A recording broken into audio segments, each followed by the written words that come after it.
geldiniz. Bugün sizlerle beraber görmüş olduğunuz bu yeleğin yapımını öğreneceğiz. Sizlerle beraber baştan sona kadar öreceğiz yeleğimizi. Yeleğimizin başlangıcı için 83 ilmek atıyoruz. 83 ilmek atıyoruz. 6 sıra haroşa örüyoruz yakamızda. Bu sayıları videomun içinde de yine aktarıyorum sizler için.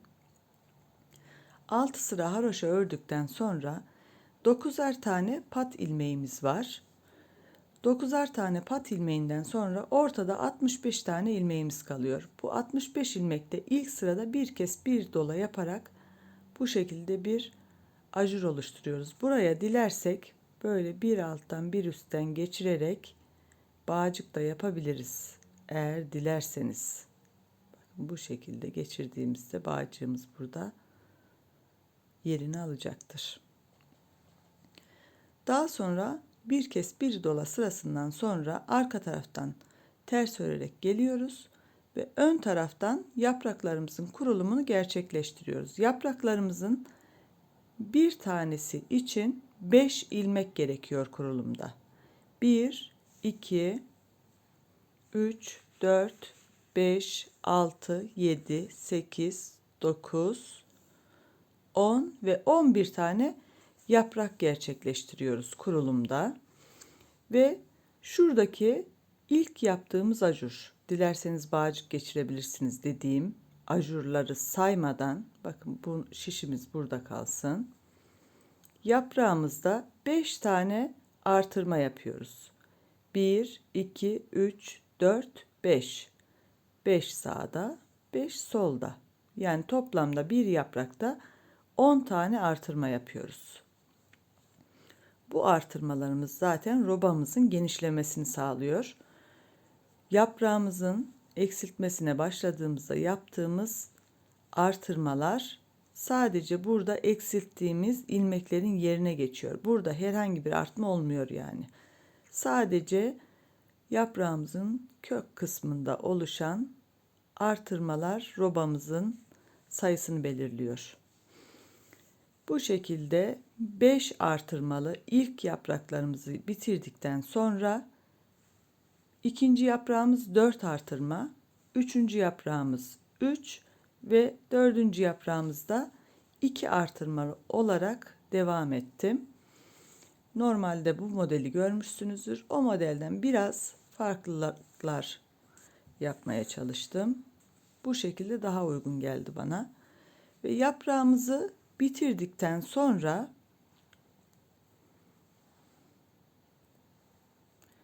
şuradan sayalım. 1, 2, 3, 4, 5, 6, 7, 8, 9, 10, 11 diş haroşa örüyoruz. 10 ya da 11 diş yapabilirsiniz. Ondan sonra kol ayrımını yapıyoruz. Buradaki ayrımları da şu şekilde hesaplamıştım. Ön için 32. Bu ön için 32. Üçüncü yaprağımızın da ilk artırmasını yapıyoruz. Aynı sırada, yani kollarımızın ilmeklerini kapattığımız sırada üçüncü yaprağımızda kurulumunu yapıyoruz. Burada 2 artırma yapmış oluyoruz. 32 olan ilmek sayımız artırmalarla beraber 34 oluyor. Burada bir yanlışlık olmasın. 32, kol için 42, arka kısım için 61 ilmek. Yine bu taraf için 32, kol için 42 ilmeği kapatıyoruz. Burada 42'şer tane ilmeğimizi kapattıktan sonra arka sıradan gelirken kol altlarında 5'er tane ilmek artırması yapıyoruz. Bakın burada. Ki koltuk altı biraz rahat olsun diye. 5'er tane ilmeğimizi artırdıktan sonra sadece öndeki kalan bu iki yaprağımızı örüyoruz ve kalan kısmı hep haroşa olarak örüyoruz. Alttaki ajur kısmını da ayrıca gösterdim. Yapmak isterseniz onu da yapabilirsiniz. Dilerseniz tamamıyla haroşa olarak da bitirebilirsiniz. Şimdi yeleğimin ölçüsünü vermek istiyorum. şöyle 26,5, biraz şöyle önle arkayı düzeltelim.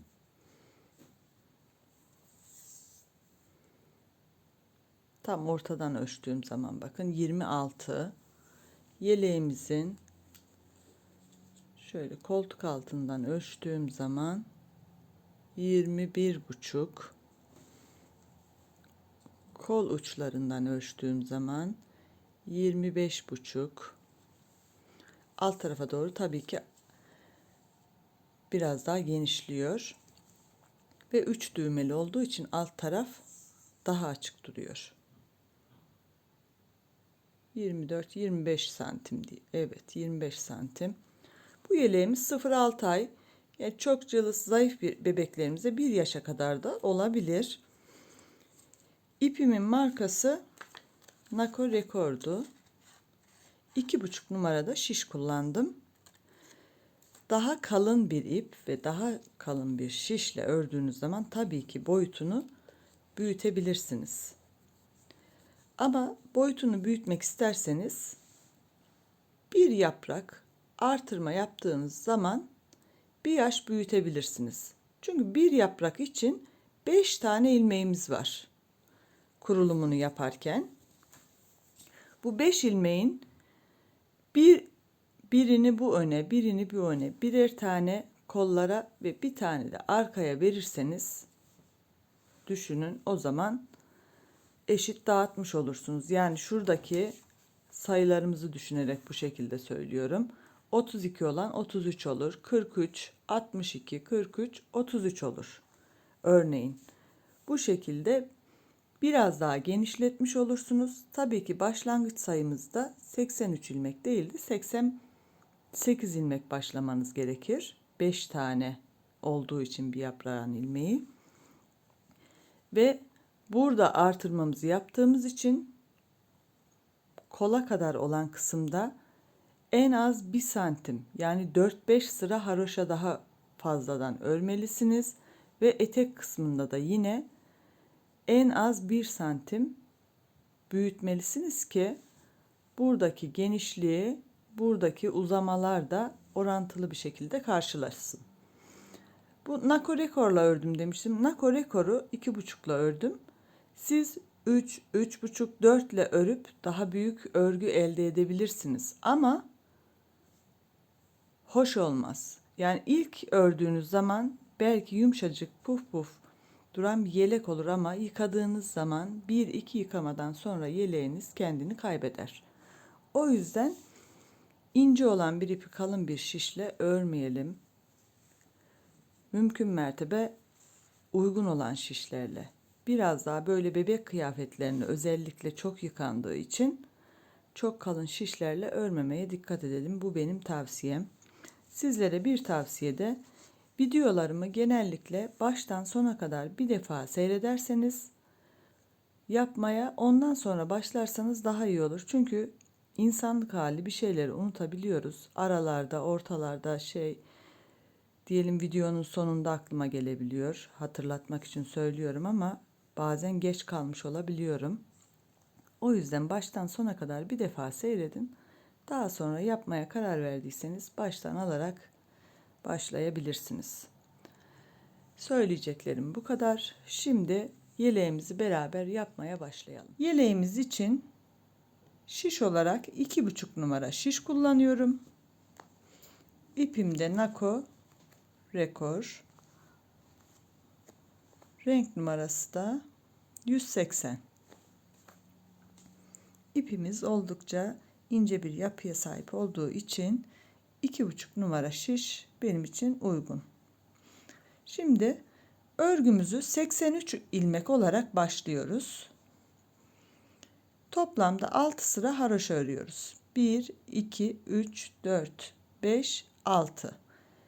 Önden ve arkadan düz örerek haroşayı elde ediyorum ben. Kenarlarında da bu şekilde düzgün bir görünüm sağlamak için 2 tane düz ilmek kullanıyorum kordon görünümü oluşması için. Şimdi size nasıl yaptığımı da göstereceğim. Şimdi 6 sıra haroşamızı ördükten sonra kenarlarda patlar için yani kenar lastikler için 9'ar ilmek kullanacağız. Ortada 65 tane ilmeğimiz kalacak. Bu 65 ilmeğe yapraklarımızı başlangıcını yapacağız. Şimdi kenar düzgün durması için örgümüzün başlangıcında 1-2 ilmeği örmeden alarak başlıyorum. Ve haroşa yaptığım için diğer ilmeklerimi düz örmeye devam ediyorum. 9 tane ilmek kullanacağımızı söylemiştik. Bu başlangıçtaki 2 ilmek de dahil. 2, 4, 5, 6, 7, 8 ve 9. 9 tane ilmeğimizi ördükten sonra bir de şurada belirtmem gerekirse birinci ilmeğimi yeleğimin sağ tarafında 1, 2, 3 haroşadan sonra açtım. Dikine ilik açtım. Siz de iliğinizi açmayı unutmayın. Şimdi bu sırada ilmeğimizin zeminini oluşturacağız. Pardon, modelimizin zeminini. 9 tane ilmeğimizi ördükten sonra sıradaki 2 ilmeğimizi beraber alıyoruz. Yani eksiltme yapıyoruz. Bir tane dolama yapıyoruz. Bir eksiltme, bir dolama.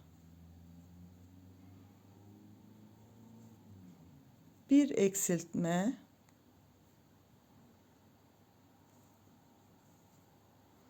bir dolama.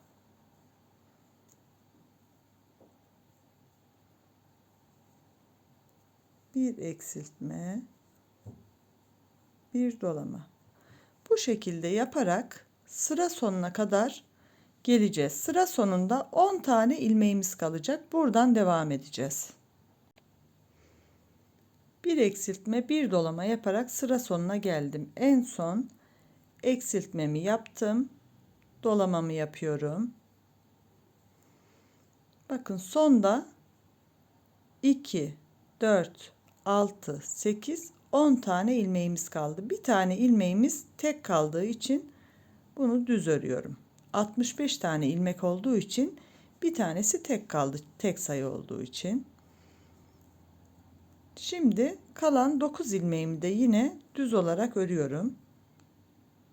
Haroşa olması için.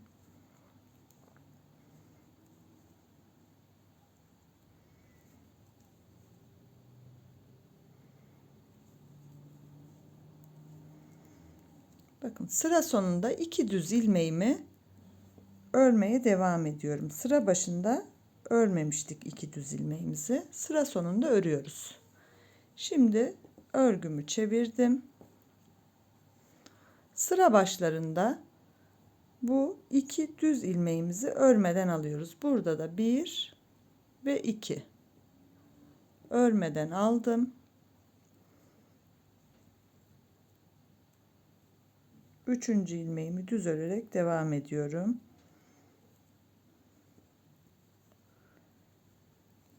Patlar için 9 tane ilmek kullanıyorduk.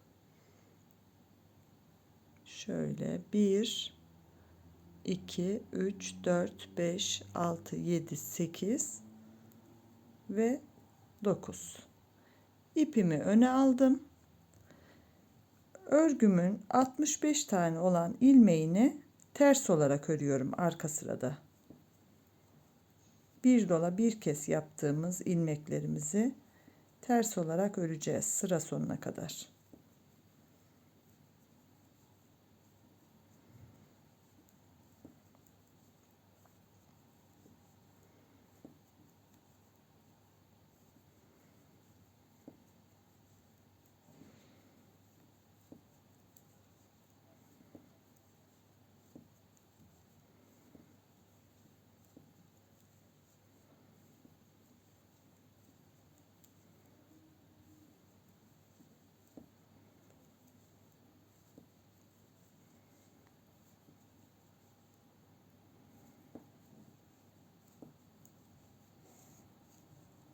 Bakın bir dola bir kes yaptığımız kısımlar bu şekilde ajurlu görünecek.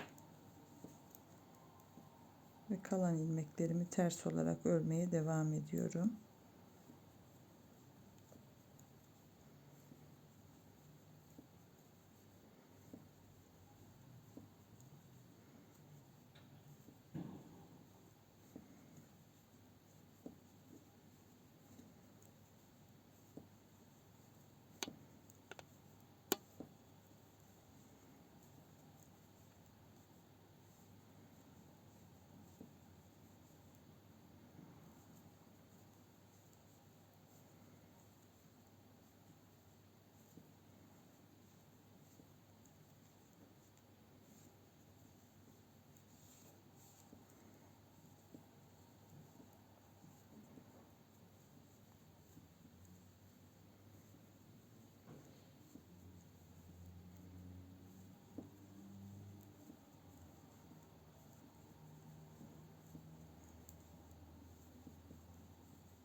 Sıra sonuna geldik.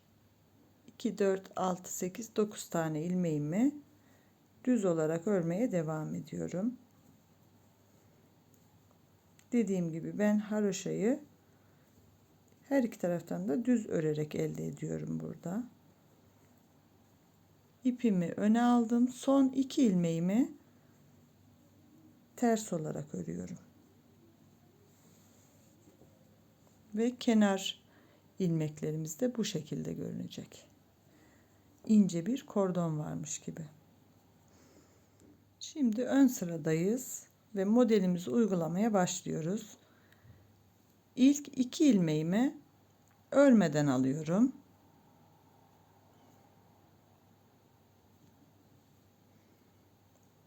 Üç, 4, 5, 6, 7, 8, 9.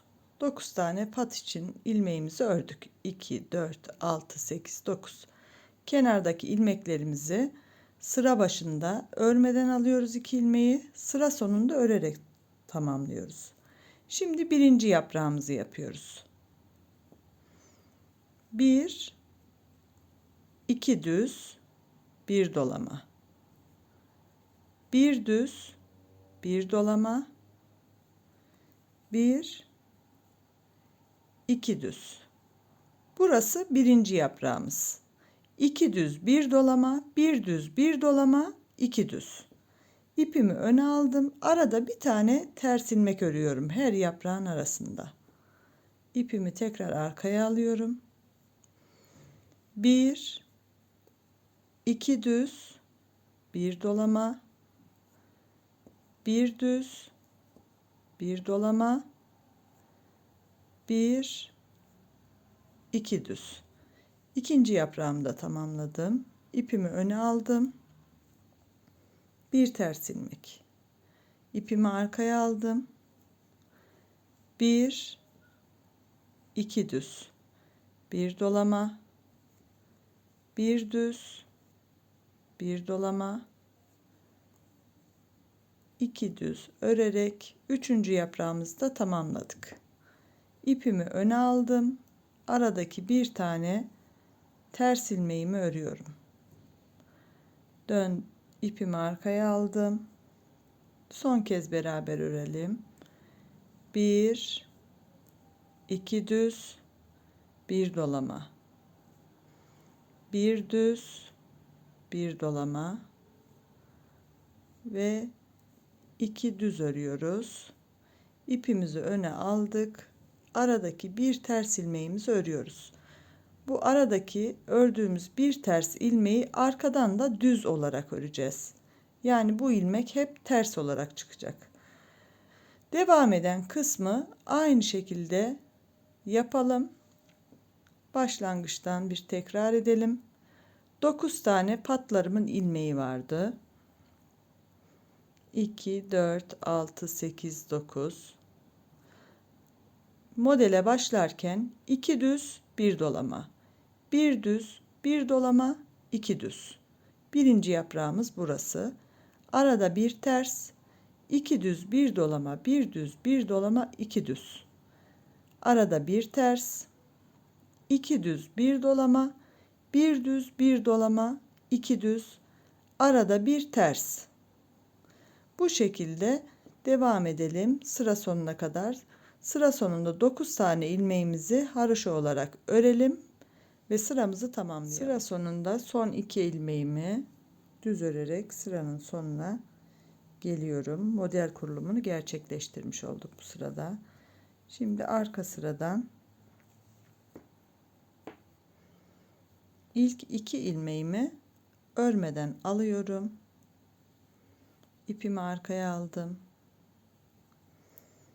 3 4 5 6 7 8 ve 9 tane patlarımın ilmeğini ördüm. İpimi öne aldım.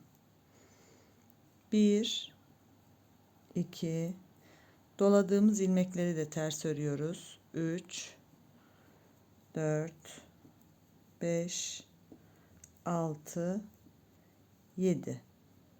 Arka sırada ters ördüğümüz ilmek burada düz olacak demiştik. Bir tane düz ilmek örüyorum. İpimi öne aldım. 1 2 3 4 5 6 7. İpimi arkaya aldım. Bir tane düz ilmek örüyorum. 1 2 3 4 5 6 7.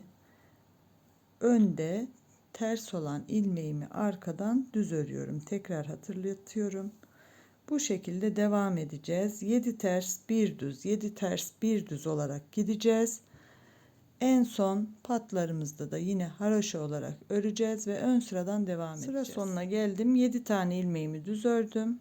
Sıra sonunda kenardaki 2 düz ilmeğimi ters örerek sırayı sonlandırıyorum. Burayı tekrar belirtmek için devam ettim. Başlangıçta ise örmeden alıyoruz 2 ilmeğimizi. 3 4 5 6 7 8 9 tane ilmeğimizi ördük.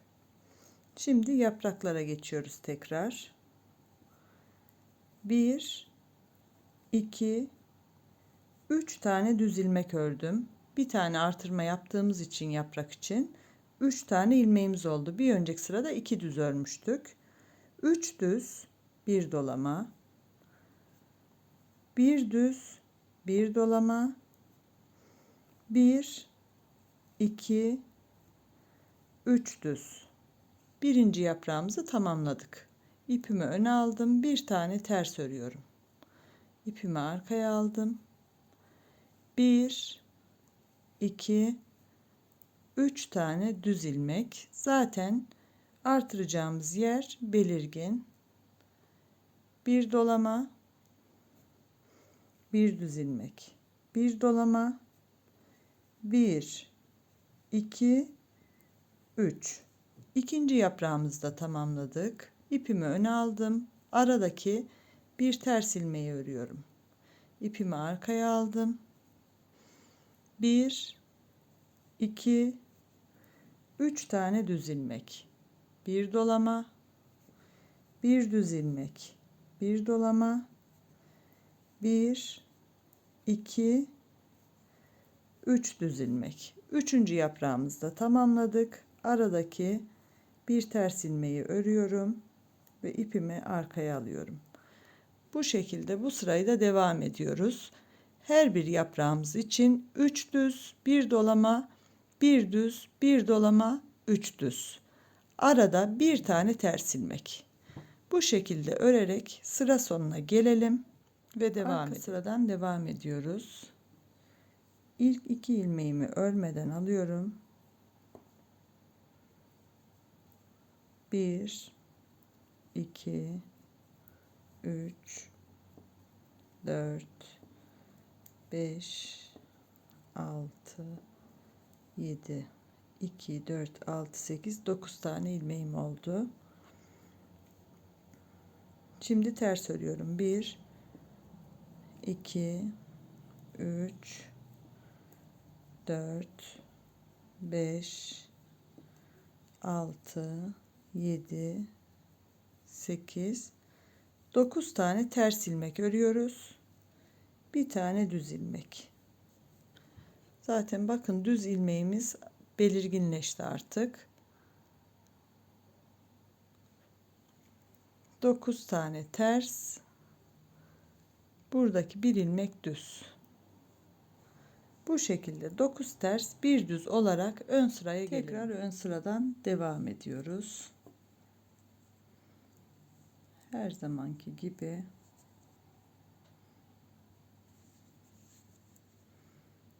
ilk 2 ilmeğimi örmeden alıyorum. 3, 4, 5, 6, 7, 8, 9. 9 tane patlar için ilmeğimi ördüm. Şimdi yaprağa geçiyoruz.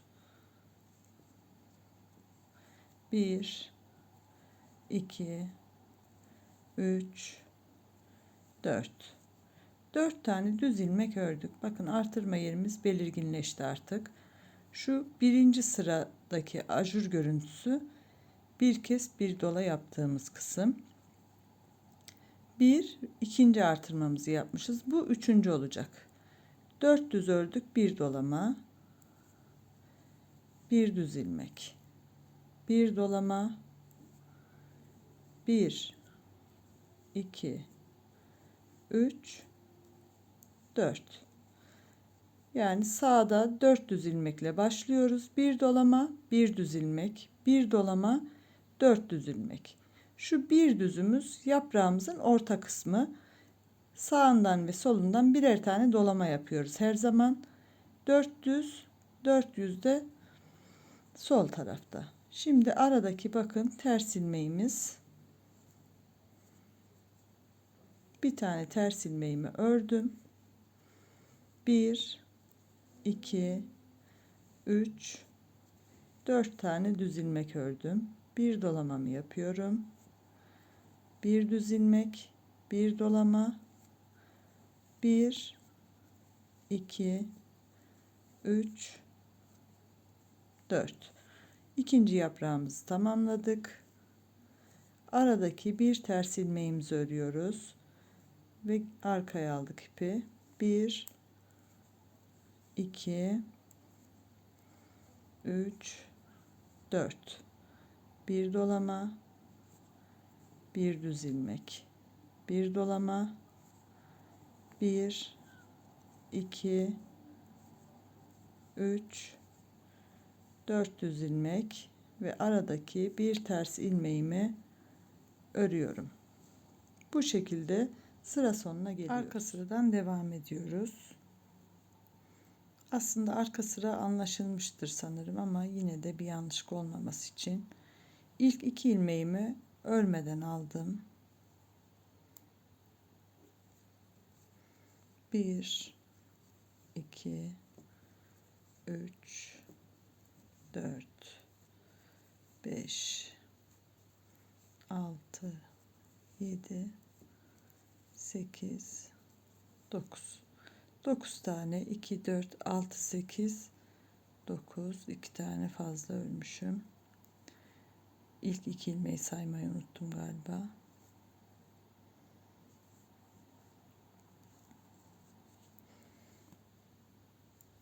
Patlar için 2, 4, 6, 8, 9 ilmeğimi ördüm. Burada 11 ilmek öreceğiz ters. 1, 2, 3, 4, 5, 6, 7, 8, 9, 10, 11. Sırada bakın düz ilmeğimiz artık iyice kendini gösterdi. Bir tane düz ilmek örüyoruz. Bu arka tarafta ters ördüğümüz ilmeğimiz aralardaki. Şimdi aynen devam edeceğiz. 11 ters bir düz, 11 ters bir düz, sıra sonuna kadar bu şekilde ilerliyorum. Patlar için ayırdığım ilmeklerimi örerek sıraya başladım. Şuradan ilk sıradaki ajurları saymadan 1 2 3 oldu. 4. artırmamızı yapıyoruz. 1 2 3 4 ve 5. 5 tane düz ilmek örüyoruz. Bir dolama. Bir düz ilmek, bir dolama.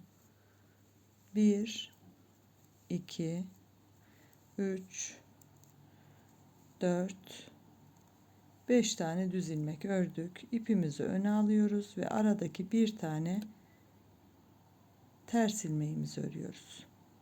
İkinci yaprağa geçtik. 1 2 3 4 5 tane düz ilmek ördük. Bir dolama. Bir düz ilmek, bir dolama. 1 2 3 4 5. Yine aradaki bir ters ilmeğimizi örerek devam ediyoruz ve 3. yaprağa geçiyoruz. Bu sırada 5 düz, bir dolama, bir düz, bir dolama, yine 5 düz. Arada bir tane ters ilmeğimizi örmeyi unutmayalım. Bakın 2 yaprağımız ve arasında şöyle çektiğimizde bir tane ters ilmeğimiz görünüyor. Bu ters ilmeklerimizi arka taraftan da hep düz olarak öreceğiz. Bu sırayı bu şekilde tamamlıyoruz. Kenar patlarımızı haroşa örüyoruz. Arka taraftan da şimdi 13 tane ters, bir tane düz. Yani yapraklarımızın arkasını ters, şu bir tane düz görünen ilmeklerimizi düz örerek yine ön sıraya gelelim ve beraber devam edelim. Ön sıradan devam ediyoruz. 2 kenar ilmeğimi örmeden alıyorum.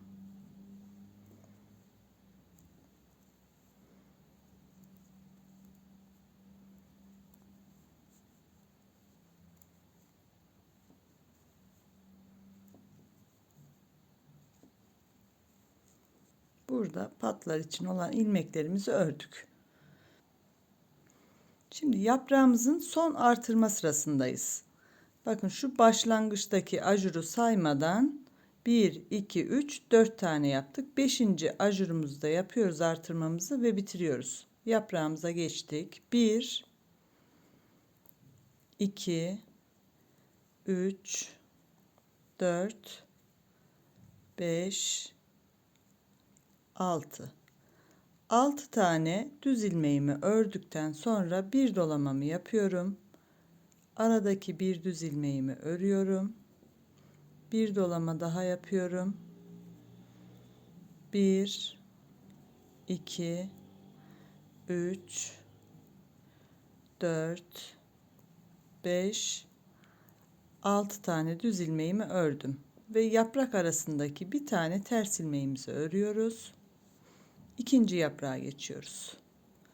1 2 3 4 5 6 düz ilmek, bir dolama,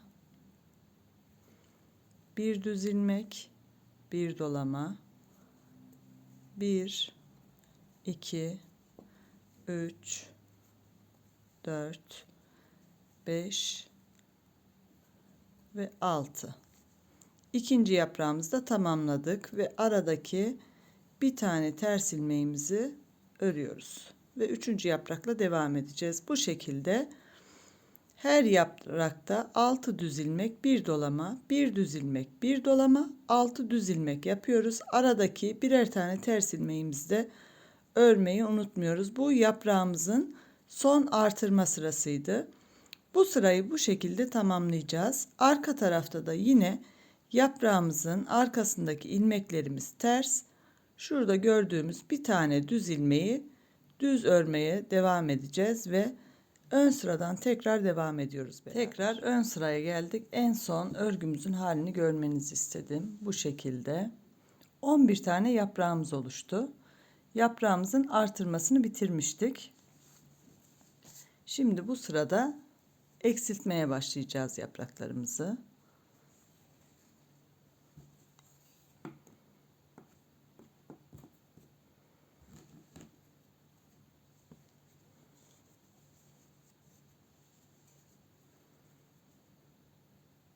İki ilmeğimi örmeden alarak başlıyorum.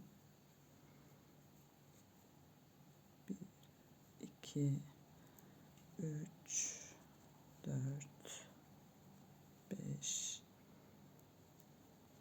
6 ve 7. İlk iki ilmeğimle beraber 9 tane pat ilmeğimi ördüm. Şimdi burada yaprağımızın ilmeklerini eksiltmeye başlayacağız. Eksiltmemize başlayacağımız için kenarlardan eksilteceğiz. Eksilttiğimiz ilmeğin yerine ilk başta patlarımızın ilmeğini ördükten sonra bir dolamamızı yapıyoruz. 2 ilmeğin yönünü değiştirdim ve ikisini beraber düz olarak örüyorum. Yön değiştirmemin sebebi sola doğru kaymasını sağlamak, yaprağın kenarının düzgün durmasını sağlamak. O yüzden şimdi aradaki ilmeklerimi düz olarak örüyorum. Artık ortada artırma yapmayacağız. Bakın normalde burası artırma yeri ama artık yapmıyoruz.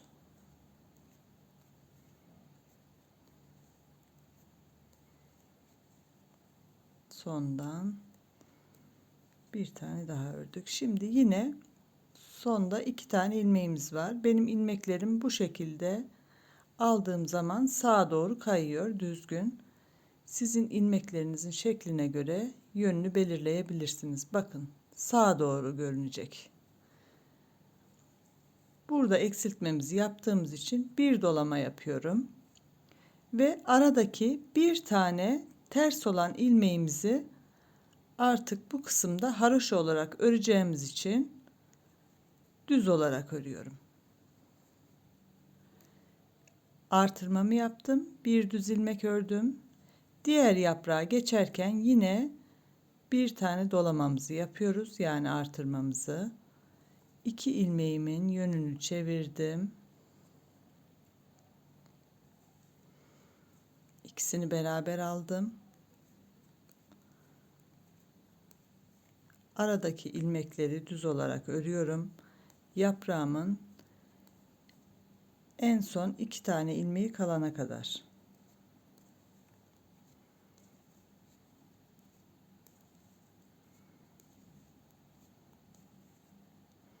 Bakın 2 tane ilmeğimiz kaldı. Şimdi burada yönlerini çevirmiyorum. Dediğim gibi bu şekilde düzgün oluyor benimki. 2 ilmeği beraber aldım. Sağa doğru kaymış oldu. Hemen yine dolamamı yapıyorum. Aradaki bir ters olan ilmeğimizi önden de arkadan da düz öreceğiz artık. Haroşa olması için. Diğer yaprağa başlamadan yine dolamamızı yapıyoruz. 2 ilmeğimizin yönünü değiştirdik ve ikisini beraber alıyoruz. 3. yaprağımıza başladık bu şekilde. Yapraklarımızın ilk eksiltmelerini yapmış oluyoruz bu sırada. Bu sıramızı buradaki uyguladığımız şekilde tamamlıyoruz ve arka sıradan beraber devam ediyoruz. Sıramı tamamladım. En son yaprağımdaki eksiltmeyi yaptıktan sonra burada bir dolama yapmayı unutmayalım. Başta da yapmıştık. Yani pat ilmeğinden önce ya da lastik de diyebiliriz. Oradan bir tane dolamamızı yapıyoruz. Şimdi arka sıradayız. Önce 9 tane ilmeğimi örüyorum.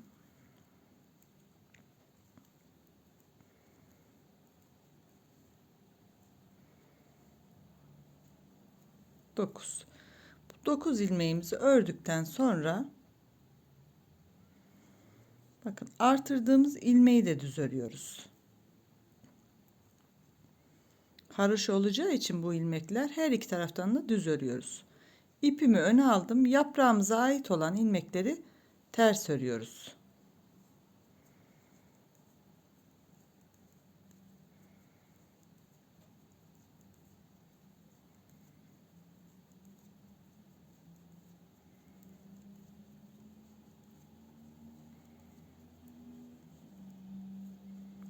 Yaprağımın ilmeğini bitirdim. Şimdi bakın burada düz çıkardığımız tek ilmeğimizin her iki kenarında da dolama yapmıştık.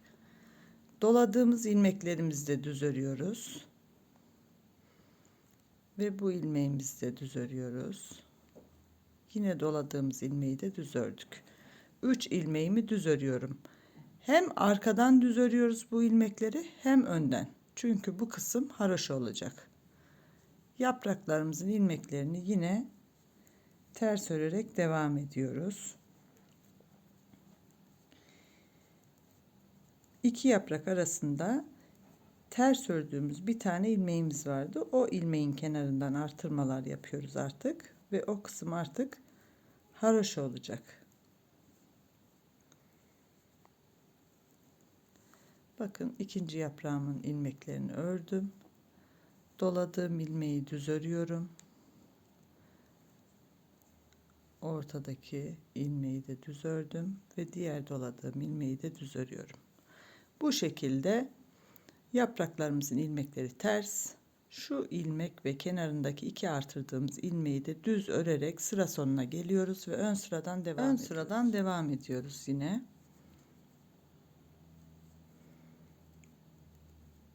İlk 9 ilmeğimi örüyorum.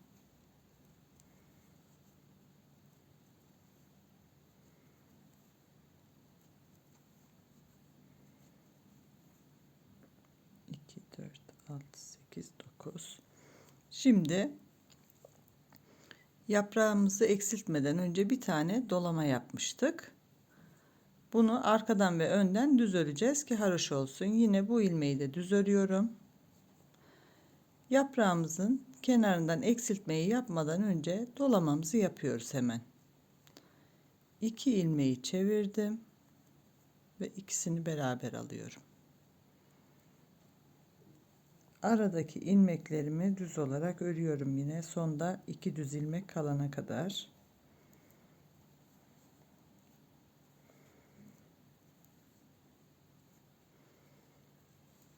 Ve bakın sonda 2 tane düz ilmeğim kaldı. İkisini beraber aldım. Yani eksiltmemi yaptım. Eksiltmeyi yaptıktan hemen sonra dolamamızı yapıyoruz. Başlangıçta da yapmadan hemen önce dolamamızı yapıyoruz.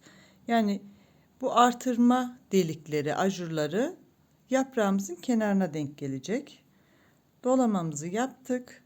Aradaki 3 tane ters görünen ilmeği düz öreceğiz. Çünkü bu kısım arkadan da düz, önden de düz örülecek demiştim. Haroş olacak. 3 tane düz ilmeğimi ördüm. Bakın ikinci yaprağa geldik. Yine hemen dolamamı yaparak başlıyorum. Ve 2 ilmeğimin yönünü değiştiriyorum ki sola doğru kaysın. Sizin ilmeklerinizin yönü farklıysa benimkinden değiştirmeyebilirsiniz düzgün geliyorsa. İkisini beraber aldık. 1, 2, 3, 4, 5, 6, 7, 8, 9 tane düz ilmek ördük. Arada sonda yine 2 tane düz ilmeğimiz kaldı. İkisini sağa doğru beraber alıyorum şimdi. Ve hemen bir dolamamı yaptım. Aradaki 3 ilmeğimi düz örüyorum. 1, 2 ve 3. Diğer yaprağa geçerken yine bir dolamamızı yaparak başlıyoruz. Bu şekilde yaparak sıramızı tamamlıyoruz. Şimdi arka sıradayız. Arka sıradan da tekrar edelim istedim. İlk 2 ilmeğimi örmeden alıyorum.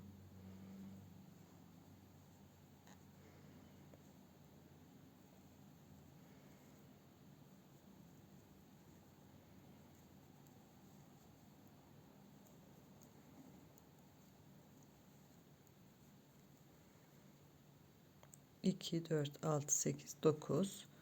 Artırdığımız ilmeğimizi hem arkadan hem önden düz öreceğimi söylemiştim. Burada bu noktayı belirtmek için tekrar beraber örüyoruz. Bakın pat ilmeklerinden sonra 9 ilmekten sonra bir düz ilmek, doladığım ilmeği de düz örüyorum. Sadece yaprağımızın arka kısmını ters örüyoruz, yaprağımızın ilmeklerini.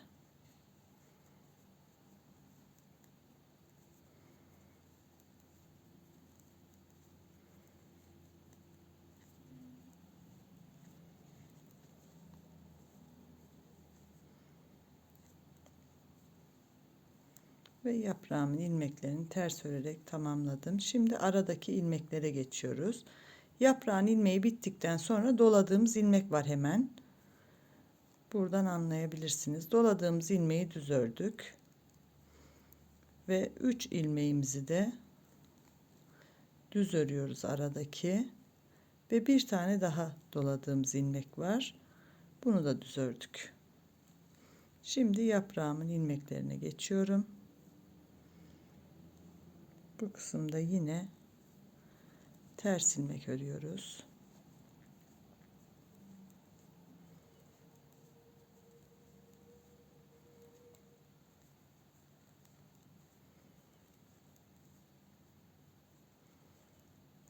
Yaprağımın ilmeklerini bitirdiğimi nereden anlıyorum? Doladığımız ilmeğe gelince. Burada doladığımız ilmeği düz. Sonraki 3 ilmeği de düz.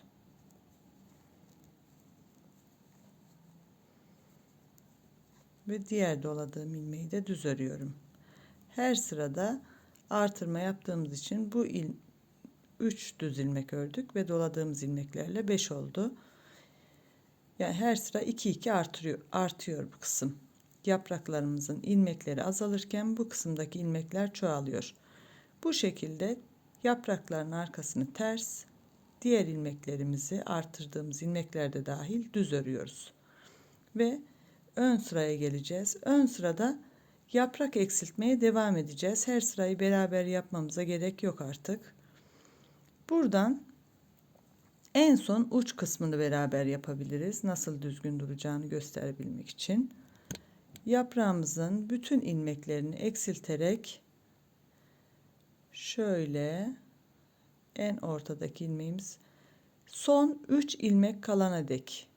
Yani kenardan eksilterek geleceğiz. Soldan da eksilterek geleceğiz.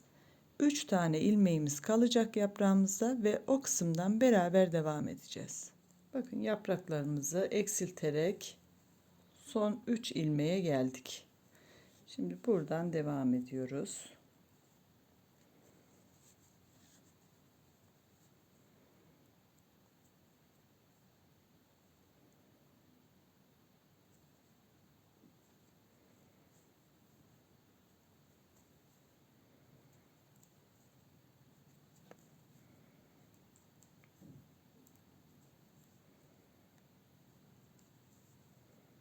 Yaprağımın ilmeklerine kadar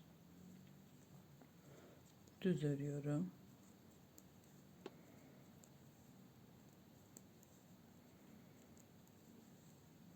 Buraya geldik. Bakın kenardaki artırmalarımızı da yaptık. Yine artırmamı yapıyorum. İlmeğimin yönünü değiştirdim. 2 ilmeğimin beraber aldım. Ve son ilmeğimi de sağ şişime çevirerek alıyorum.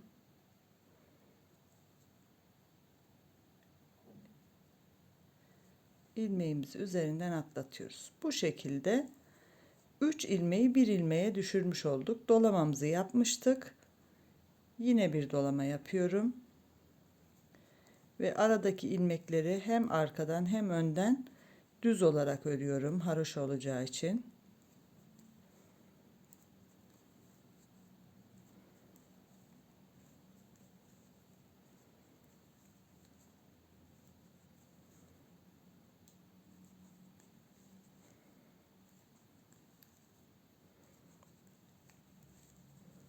İkinci yaprağımıza geldik. Tekrar dolamamızı yapıyoruz önce. 2 ilmeği ters çeviriyorum.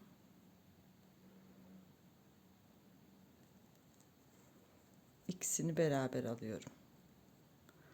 Ve diğer ilmeğimi de bir sonraki ilmeğimi çevirerek aldım. Ördüğümüz son ilmeği üzerinden atlatarak tek ilmeğe indiriyoruz. Burada da bir dolamamızı yapıyoruz. Yine arada düz örmeye devam ediyoruz. Bu sıramızı bu şekilde yaparak tamamlayacağız. Tüm yapraklarımızı tek ilmeğe indirmiş olacağız. Yapraklarımızı bir ilmeğe bitirdiğim sırayı tamamladım. Ve bu arada ikinci iliğimi de açtım. Siz de iliğinizi açmayı unutmayın. 2 ilik arasında 10 diş haroşa var. 1, 2, 3, 4, 5, 6, 7, 8, 9, 10. 10 diş haroşadan sonra ikinci iliğimizi açalım. Tabii ki aralığını siz daha fazla isterseniz daha fazla da yapabilirsiniz. Arka sıradan devam ediyoruz. 2 ilmeğimi örmeden aldım. Ve sıradaki ilmeklerimi düz örerek devam ediyorum.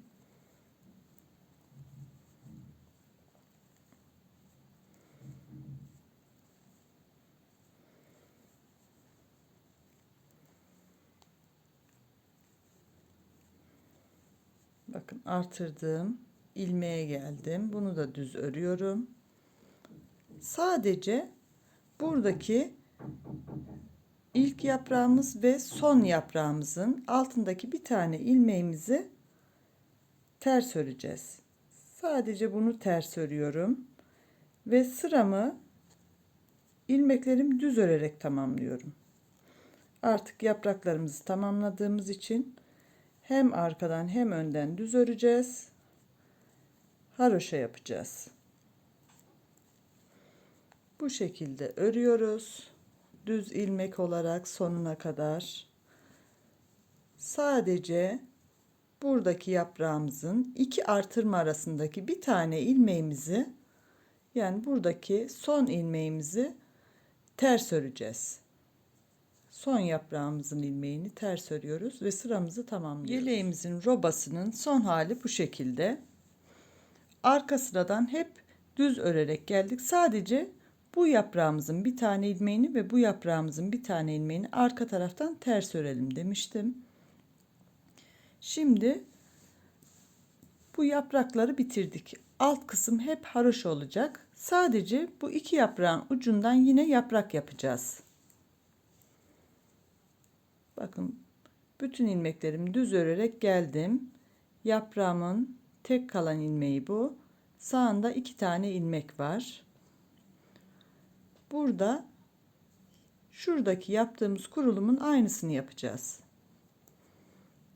1 2 düz ilmek, bir dolama, bir düz ilmek, bir dolama ve 2 düz ilmek. Burada şimdi hep ilmeklerimizi düz örüyoruz ama arka sıradan bu 2 tane düz, bir dolama, bir düz, bir dolama, 2 düz. Toplamda 2, 4, 6, 7 tane ilmeğimizi ters öreceğiz arka taraftan. O zaman şu yaprağımız gibi belirginleşecek. Şimdi bütün ilmeklerimizi düz örüyoruz sıra sonuna kadar. En sondaki yaprağımızın ucuna da bir yaprak kurulumu yapacağız. Sıra sonuna geldim. Yaprağımın üzerine ikinci yaprağımızı kuracağız. Bakın bu ortadaki bir ilmek, kenarından 2 ilmeğimiz var. 1 2 bir dolama, bir düz ilmek, bir dolama, Ve diğer ilmeklerimizi de zaten düz örüyoruz. Düz örerek sıra sonuna geleceğiz. Yaprağımızın şeklini nasıl belirginleştiriyoruz? Arka tarafta yaprağımıza ait olan ilmekleri ters örerek. Şimdi arka sırayı da beraber örmeye başlayalım. Sıramızı tamamladık.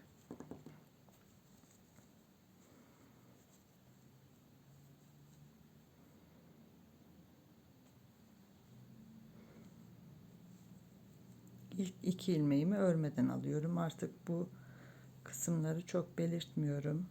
Başta gösterdiğim için.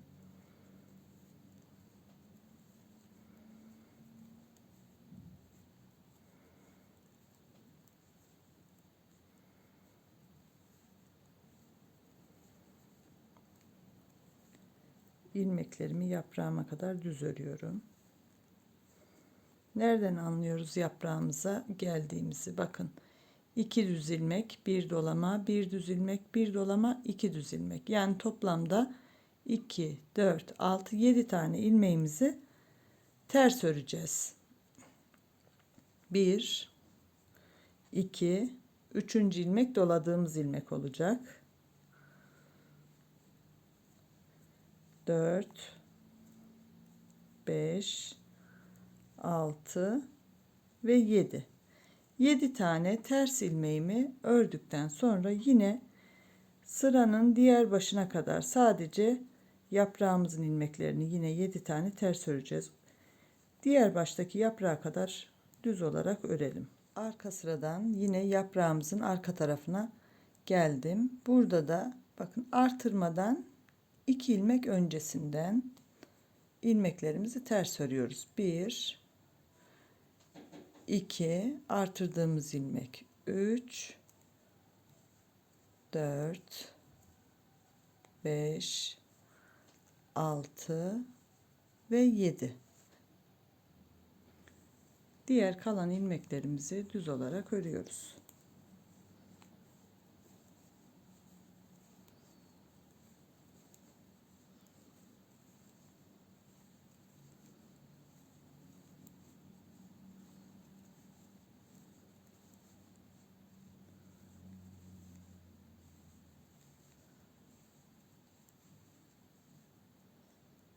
Son 2 ilmeğimi ters olarak örüyorum ve sıramı tamamlıyorum. Şimdi ön sıradayız. Ön sıradan yaprağın ikinci artırmasını da göstereceğim.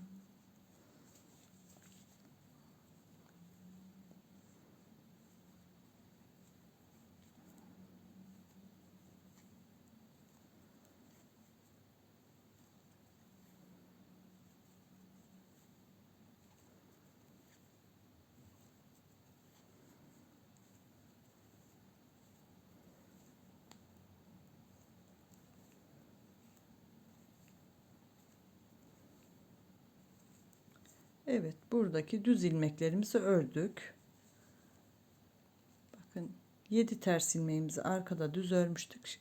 Ters örmüştük. Burada bakın düz ilmeklerimiz belirginleşti.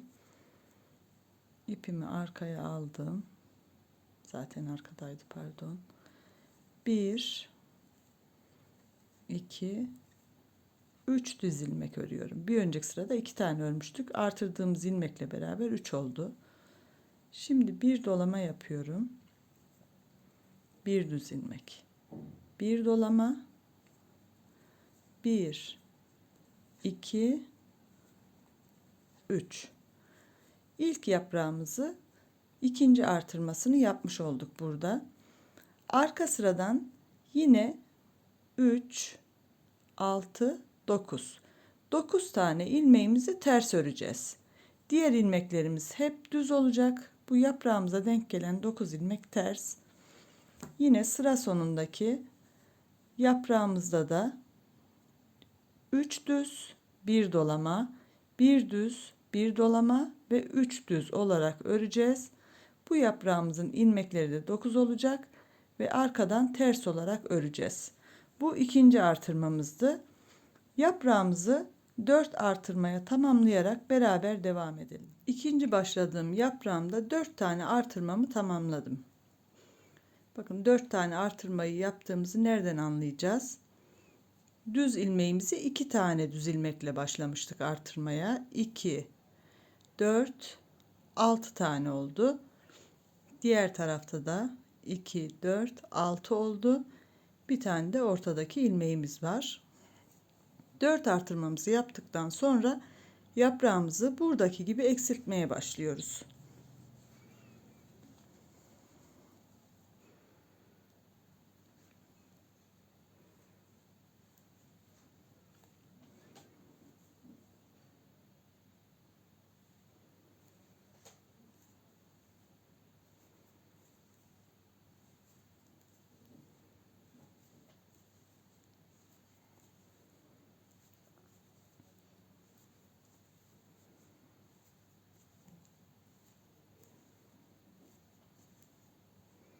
Yaprağımın ilmeklerine kadar geldim.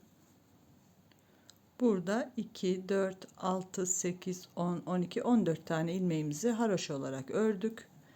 Bakın düz ilmeklere geldik. Şimdi burada bir dolamamı yapıyorum. 2 ilmeğimi çevirdim. İkisini beraber alıyorum. Ve aradaki ilmekleri düz örüyorum. Artık ortada artırma yapmayacağız. Yaprağımızı kapatmaya, küçültmeye başladığımız için.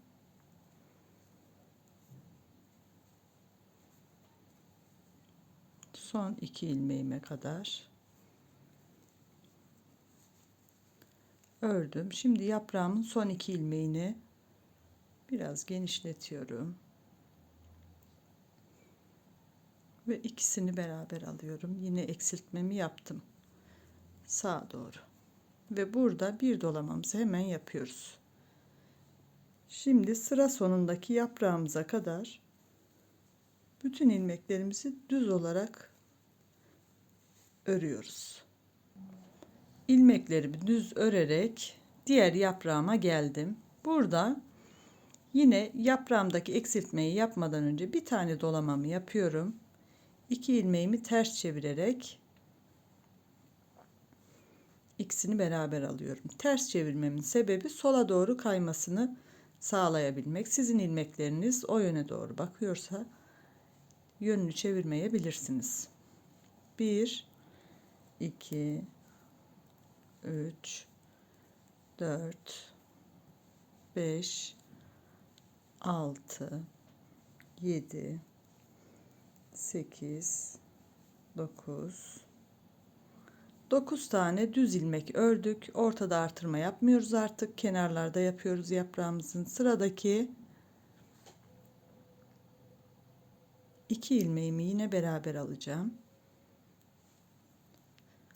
Şimdi ilmeğim sağa doğru gidecek. Bu şekilde alıyorum ve hemen dolamamı yapıyorum. Yaprağımın bir başlangıcında eksiltme yapmadan doladım. Eksilttim. Aradakileri düz ördüm. En son 2 ilmeği yine beraber aldım ve bir eksiltmemi yaptım. Şimdi ilmeklerimi düz olarak örüyorum.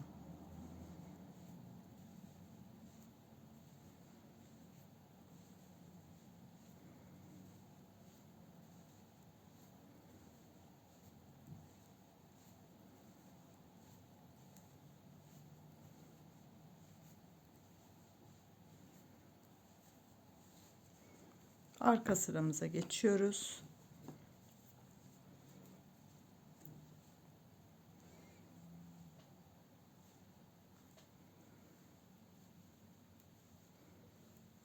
İlmeklerimi düz örmeye devam ediyorum. Her iki taraftan da düz örüyorum ki haroşa elde edeyim.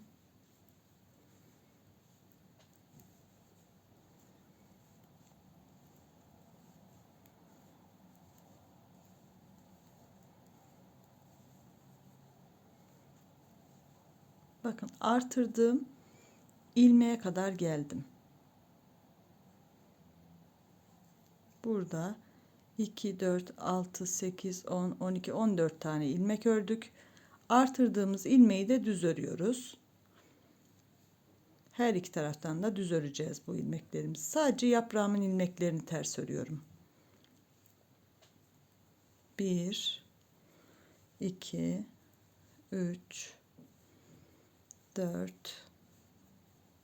5, 6, 7, 8, 9, 10 ve 11 tane ilmeğimi ters olarak ördüm. Şimdi yine artırdığım ilmeğe geldim. Düz örüyorum ve diğer ilmeklerimde düz örmeye devam ediyorum. Aynı işlemi sondaki yaprağımızda da yapacağız. Artırdığımız ilmeklere kadar, bunlar da dahil olmak üzere düz öreceğiz.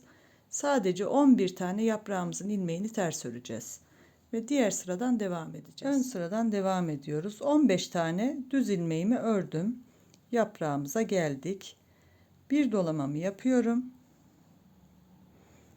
2 ilmeği çevirdim ve ikisini beraber alıyorum. Arada 1, 2, 3, 4, 5, 6, 7 tane düz ilmek ördüm. Sonda yine 2 tane düz ilmeğim var. İkisini beraber alıyorum ve bir dolamamı yapıyorum. Şimdi diğer taraftaki yaprağımıza kadar bütün ilmeklerimizi düz öreceğiz. Şu baştaki yaprağımıza kadar ve burada da yine aynı şekilde yaprağımızda eksiltme yapmadan bir dolama, bir eksiltme, 7 tane düz ilmek, bir eksiltme, bir dolama olarak sıramızı tamamlayacağız. Buradaki yaprağımızı, bakın ilmekleri şu kadar, 2, 4, 6, 8, 9 tane ilmeğimiz kaldı.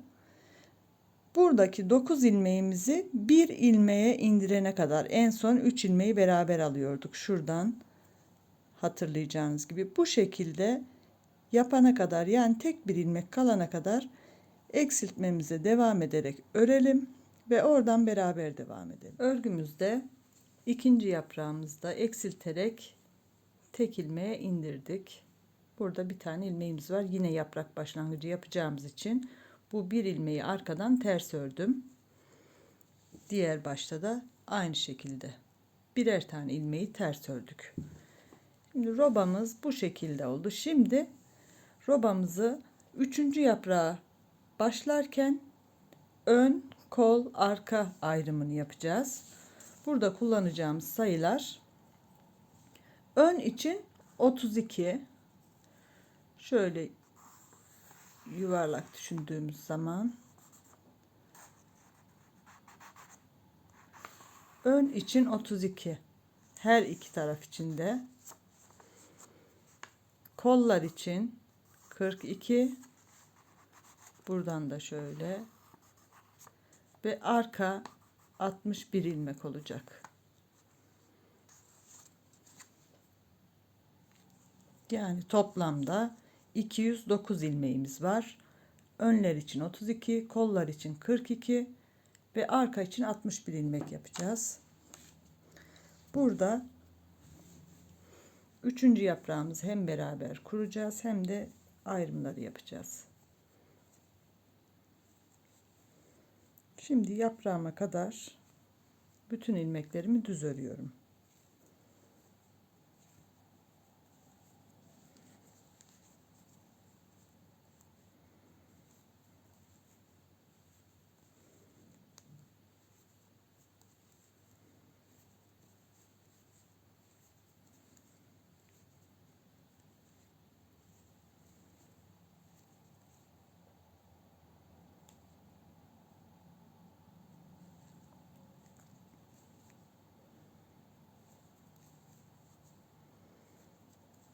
Bu sıradan sonra kolları ayırdığımız için sadece etek ucuna doğru öreceğiz. Örgümüz daha bir hızlanmış olacak, ilmeklerimiz azaldığı için. Bakın burada bir tane düz ilmeğim var. Bundan 2 ilmek öncesini örmemem gerekiyordu. Şöyle başlangıcımız burası. Yani baz alacağımız ilmek şu ortadaki bir ilmek. Kenarlarından ikişer tane daha ilmeğimizi kullanacağız. Toplamda 5 ilmekle yaprağımızı kuruyoruz. İlkinde ve ikincisinde de aynı şekilde yapmıştık.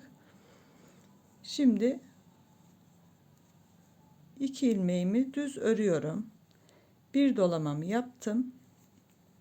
Bir düz ilmek. Bir dolamamı yaptım. Bir, iki düz ilmek. Burada 2 düz, bir dolama, bir düz, bir dolama, 2 düz. Yani toplamda 2, 4, 6, 7 tane ilmeğimizi arka sıradan ters örerek geleceğiz. Diğer ilmeklerimizi yine her iki taraftan da düz örüyoruz haroşa olduğu için.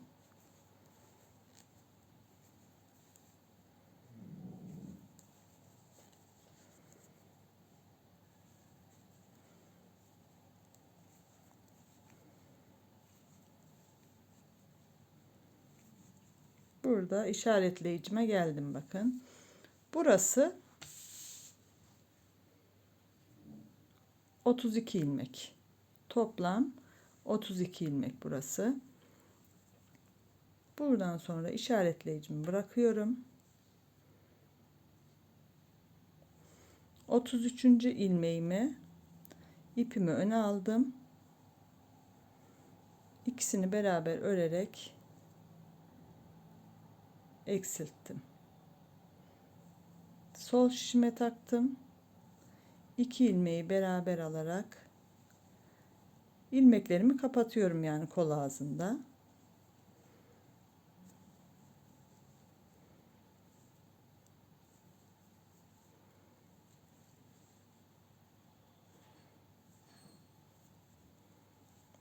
Burada toplamda 42 tane ilmeğimiz var. 42 ilmeğimizi kapatacağız. Bakın bu şekilde bir görüntü olacak. Ve ben işaretleyicime kadar ilmeklerimi kapatacağım ve devam edeceğiz. İşaretleyicimin olduğu yere kadar geldim. Bir tane ilmeğimiz kaldı. Bu ilmeği arkaya yine 2 ilmeği beraber alarak dahil edeceğiz. Burada toplamda 42 tane ilmek eksiltmiş olduk. Bu birinci kolumuzdu. Ön tarafta size belirtmem gereken bir husus var. Burada 3. yaprağımızı kurduğumuz için 2 tane artırma yaptık. Normalde burası 32 ilmekti arkadan gelirken. Burada 3. yaprağımızı kurduğumuz için 2 tane artırma oldu. Toplam 34 ilmeğimiz var şu an burada. Herhangi bir hata yapmayalım diye unutmadan söylemek istedim. Şimdi arka tarafın ilmeklerini 61 tane ilmek olarak örelim ve diğer kolun ilmeklerini kapatmaya geçelim. 61 ilmeğimi örerek işaretleyiciye kadar geldim. Buradan çıkardım. İpimi öne aldım. İlmeklerimi ters örerek kapatıyorum. Burada yine 42 tane ilmeğimizi kapatacağız. Kapatalım ve işaretleyiciye kadar ilmeklerimizi kapatalım. Buradan devam edelim. İlmeklerimi kapatmayı tamamladım. Buradaki son bir ilmeği işaretleyicimi çıkarıyorum. Ön tarafa ayırdığımız en baştaki ilmekle beraber alıyorum. Ve ilmeklerimi düz olarak örmeye devam ediyorum. Burada yine 32 tane ilmek ayırmıştık. Şimdi 3. yaprağımızın kurulumunu yaparken 2 tane artırma yapacağız ve toplam 34 ilmeğimiz olacak. Diğer tarafta olduğu gibi. Bakın 2 tane ilmeğimizi zaten modeli kurarken düz örüyoruz.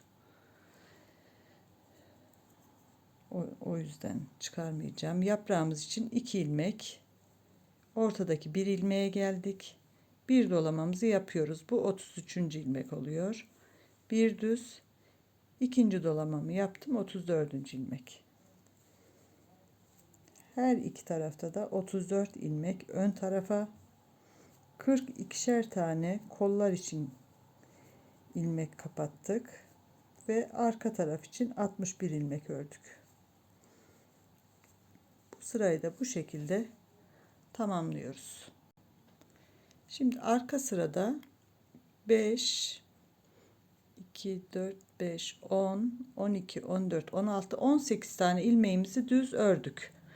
Burada yaprağımızın ilmeklerine geldik. Bakın nasıl ayarlayacağız öne bakmadan. Dolama yaptığımız ilmeğin 2 ilmek öncesinden başlayacağız. İpimi öne aldım. 1, ikinci ilmeğimi de ters örüyorum. Bakın 3. ilmeğim doladığımız ilmek. 3 oldu. 4, 5. ilmeğimiz yine doladığımız ilmek. 6 ve 7. 7 tane ilmek yaprağımızın da ters ördük. Şimdi ilmeklerimizi düz örmeye devam ediyoruz. Bir önceki sırada kolları ayırdığımız için şimdi bakın ön tarafın ilmeklerini bitirdik ve arada bir açıklığımız var.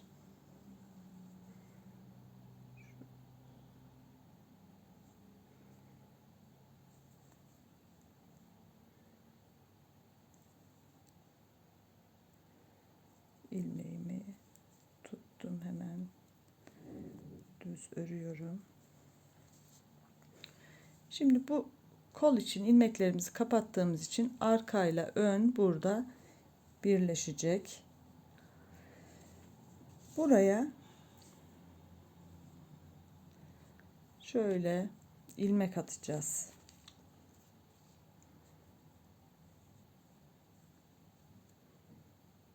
Bir,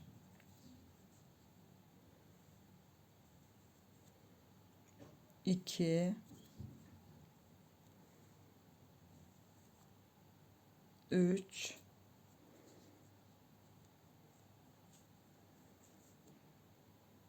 dört ve 5 tane ilmek atıyorum ki burası koltuk altına denk gelecek.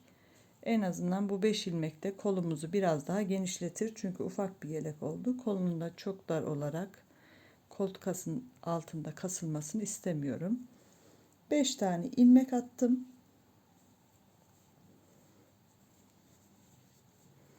Ve arka için ayırdığımız ilmekleri örmeye devam ediyoruz buradan. İlmekleri attıktan sonra.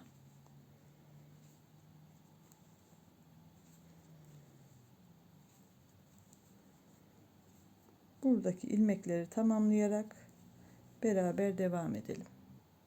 Arka için ayırdığım ilmekleri de ördüm. Yine kola geldik. Sadece bir ön parçamız kaldı. Burada yine 5 tane ilmek artırma yapıyorum. 1,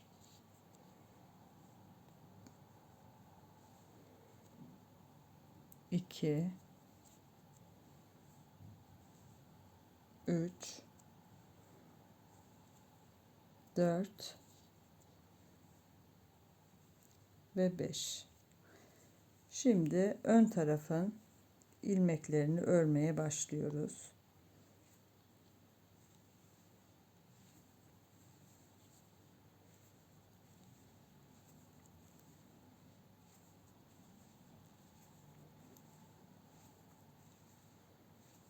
Burada da yine yaprak kurulumu yaptığımız için 7 tane ilmeği ters öreceğiz. Bakın artırdığımız ilmek 2, 4, 6, 7 tane.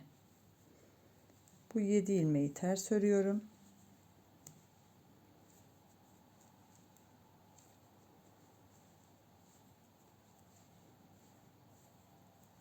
5, 6 ve 7.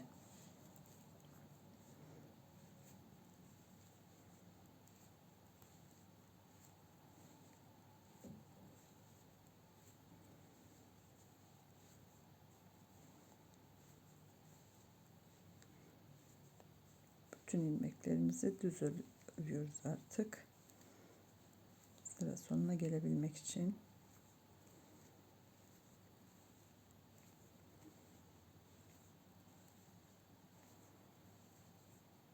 İpimi aldım. Son 2 ilmeğimi ters örüyorum. Burada hatırlatmam gereken 3. iliğimi de açtım ben. 10 haroşa arayla. Bakın 2, 4, 6, 8, 10. Bu da 3. iliğim. Yani birkaç sıra önceden açmaya başladım. Ben 2-3 sırada dikine ilik açıyorum. İlk açmayı bilmiyorsanız yatay ve dikey ilik nasıl açılır adlı videomu seyredebilirsiniz. Bu şekilde bakın koltuk altındaki ilmeklerimiz de oluştu. Şimdi burada ilmeklerimi düz örmeye devam ediyorum. 3. yaprağımızın bir önceki sırada kurulumunu yapmıştık. Şimdi 2. artırmasını yapacağız ve 3. artırmadan sonra yaprağımızı daraltmaya başlayacağız. 1. yaprağımız 5 artırma, 2. yaprağımız 4 artırma, bu yaprağa da 3 artırma yapacağım. Gittikçe küçülen yapraklar oluşacak. Bakın yaprağımızın ilmekleri burası. 3 tane düz ilmek örüyorum. 1, 2, 3. Bir dolama, bir düz ilmek. Bir dolama, 1, 2, 3. Toplamda 3 ilmek düz, bir dolama, bir düz ilmek, bir dolama, 3 düz ilmek. 2, 4, 6, 8, 9 tane ilmeğimiz var. Bu 9 ilmeği arka taraftan ters öreceğiz. Şimdi ilmeklerimi düz örmeye devam ediyorum. Şurada göstermek istediğim bir püf noktası var size.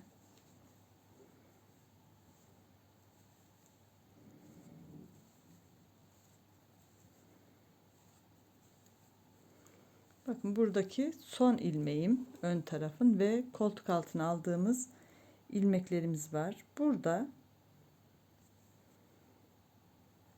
ilmekleri yeni aldığımız için biraz sıkı. 2 ilmeği genişletiyorum. Bakın. Bu 2 ilmeği beraber alıyorum. Şöyle ayırdım. 1. ilmeğe batıyorum. Tekrar bir ilmek daha alıyorum burada. Yani eksiltme yapmamış oluyorum aslında. Burada bir açıklık, delik olmaması için bu şekilde yapıyorum. 1, 2,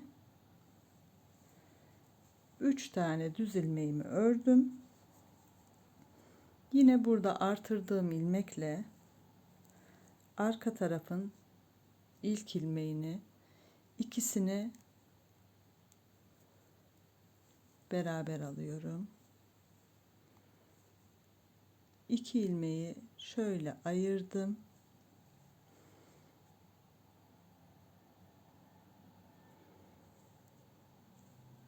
İkili aldığımız ilmeği ayırıyoruz. Tekinden tekrar batarak ikinci defa ilmeğimi çıkarıyorum. Düzgün batamadığım için olmadı. Bakın şöyle ayırdım. İlkine batıyorum. Bir ilmek daha çıkardım ve ikisini beraber bırakıyorum. Burada ne artırma ne eksiltme yaptık. Sadece buradaki birleşim yerinin düzgün durmasını sağlamak için yaptık bu işlemi.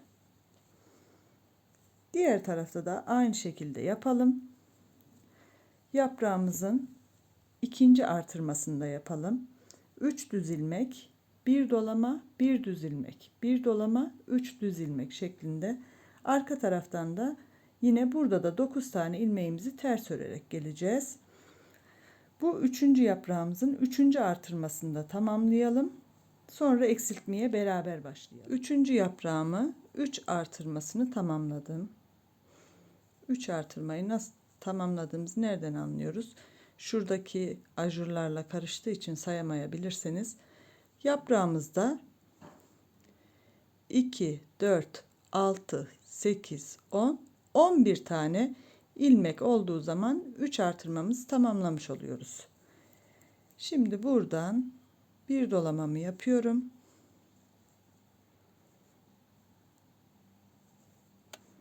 Bir eksiltmemi yapıyorum.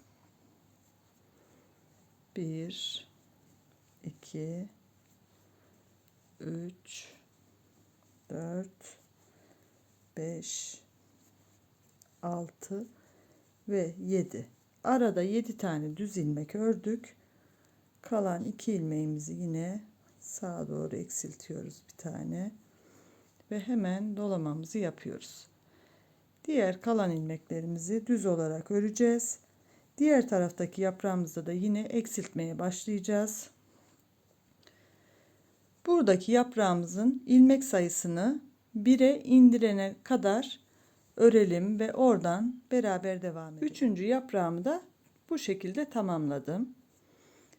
5 artırmalı, 4 artırmalı, 3 artırmalı yaprak yaptık. Gittikçe küçülen yaprak yapıyorum. Bir tane daha yaprak yapacağım.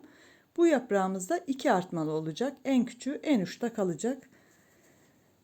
Şimdi başlangıcı yine beraber yapalım. İlk 2 ilmeğimi örmeden alıyorum her zamanki gibi. Yaprağımızın ortasında kalan bir tane düz ilmeğe kadar ilmeklerimi düz örüyorum.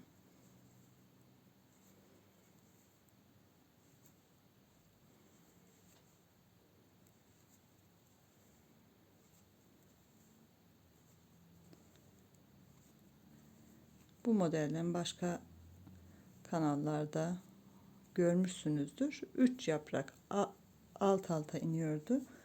Ben şimdi bir küçük de yapacağım. 4 yapacağım. Ufak tefek değişiklikler yapacağımı söylemiştim başta da.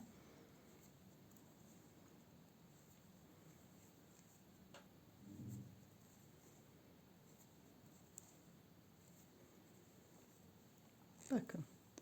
Yaprağımın tek ilmeğine geldim. Normalde yaprak kurulumunda 2 düz ilmek örüyoruz. Bu kısımları da düz ördüğüm için burayı da örerek geldim. 2 düz ilmek,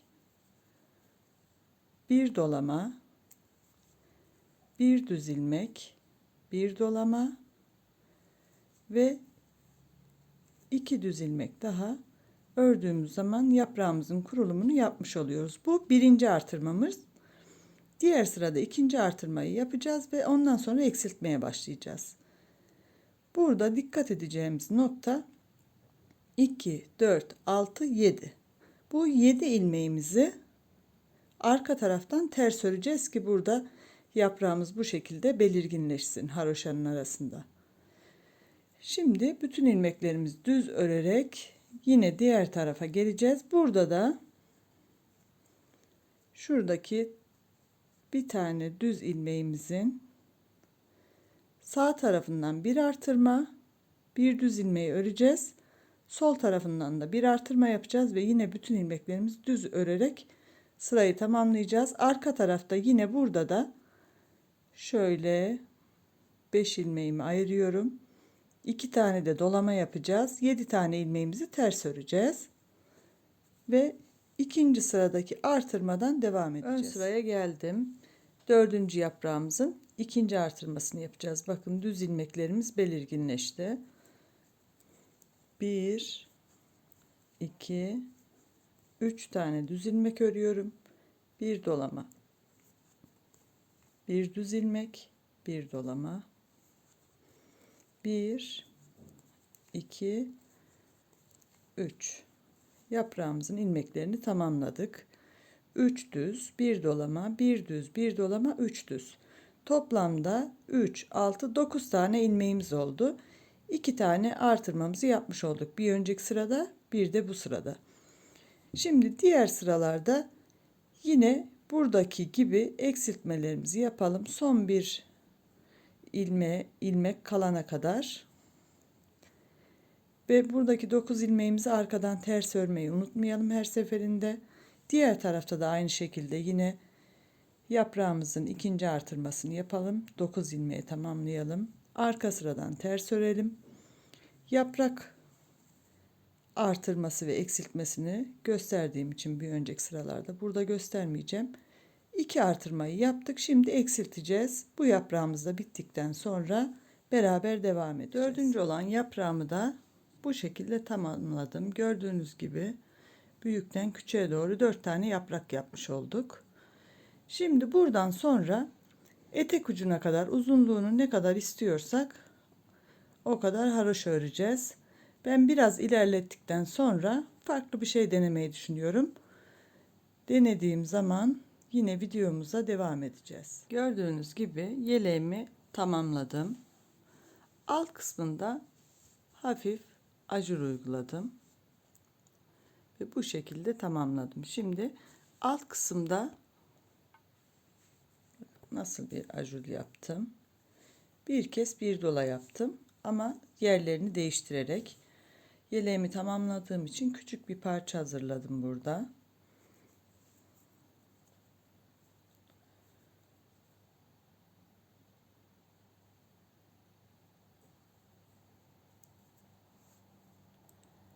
Lastiğimin ilmeklerini örüyorum öncelikle.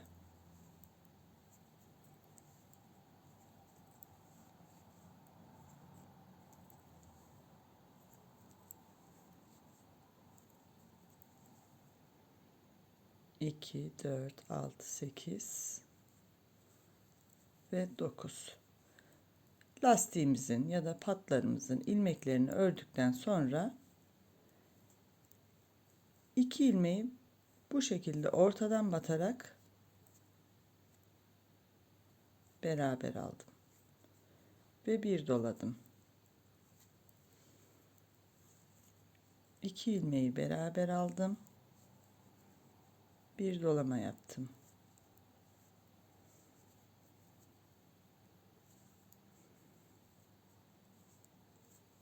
Sıra sonuna kadar bu şekilde ilerliyoruz. Dikkat etmemiz gereken 9 tane ilmekten sonra 2 ilmeği bir alarak başladık sıramıza.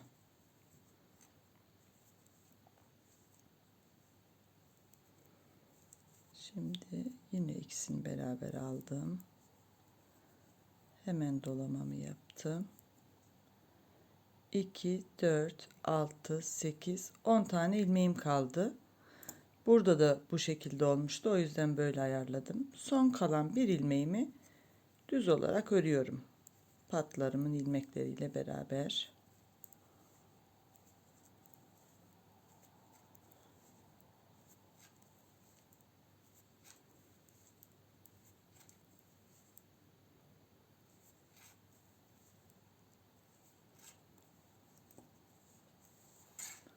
Bu şekilde ördük. Arka sırada herhangi bir işlem yapmayacağız. 2 ilmeğimi örmeden aldım ve diğer ilmeklerimi hep düz örerek devam edeceğim.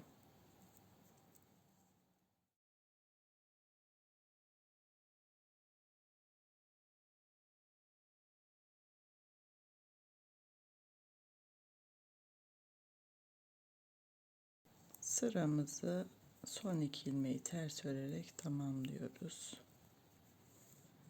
İkinci sıradayız. Patlarımın ilmeklerini ördüm. 2, 4, 6, 8, 9. 9 ilmeği ördük. Bir önceki sıramızda bir kez bir dola yaptığımız zaman bu tarafta 10 tane ilmek kalmıştı. 2, 4, 6, 8, 10. Yani bir tane fazlalık ilmeğimiz sol tarafta kalmıştı. Şimdi bu fazla ilmeğimizi sağ tarafa alıyoruz. Yani bu kısım 10 olacak. Her sırada sadece bu değişecek. Birinci sırada sol tarafta kalmıştı. İkinci sırada sağ tarafa alacağız. 2, 4, 6, 8, 10 tane ilmeğimiz oldu. Yine 2 ilmeği beraber alarak başlıyoruz. Bir kez bir dola.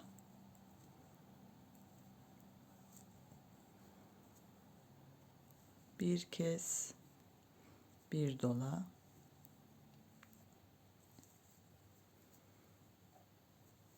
Bir kez bir dola.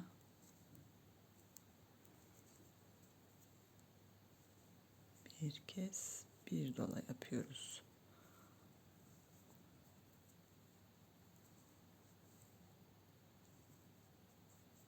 En son dolama yapıyoruz kesle başladığımız için. 2, 4, 6, 8, 9. 9 tane pat ilmeğimizi yine düz olarak örüyoruz.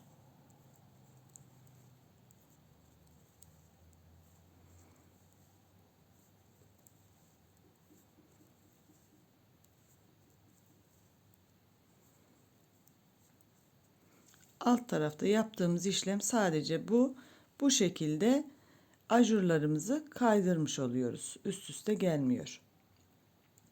İlk sırada fazla olan bir ilmeğimi sol tarafta bırakmıştım. Bu kısım 10 ilmek olmuştu. İkinci sırada fazla olan ilmeğimi sağ tarafta bıraktım. Bu kısım 10 oldu. Ve hep keserek başlıyoruz, dolayarak bitiriyoruz. Sıra başında 2 ilmeği beraber alıyoruz, yani kesiyoruz. En son ajurumuzun bittiği, yani 9 ilmekten önce de dolamamızı yapmayı unutmuyoruz. Arka sırada herhangi bir işlem yapmıyoruz. Sadece ilmeklerimizi düz olarak örüyoruz ve yeleğimizin alt kısmını bu şekilde oluşturmuş oluyoruz. Burada ben 5 sıra uyguladım. 1, 2, 3, 4, 5. Siz dilerseniz daha fazla ya da daha eksik de uygulayabilirsiniz. Hafif bir renk katmak istedim yeleğime. Alt tarafı çok boş olduğu için. Bu şekilde yeleğimizi tamamlamış olduk. Yeleğimiz 0-6 aya tam olacak bir yelek. İpim ince olduğu için bayağı bir minik oldu. Bunu kalın bir ip, kalın bir şişle ördüğünüz zaman daha büyük olacaktır boyutları. Yapacak olanlara şimdiden kolaylıklar diliyorum. İzlediğiniz için çok teşekkür ediyorum. Videomu beğendiyseniz like atarak, kanalıma abone olmadıysanız abone olarak beni desteklerseniz çok mutlu edersiniz. Hoşça kalın, sağlıklı kalın.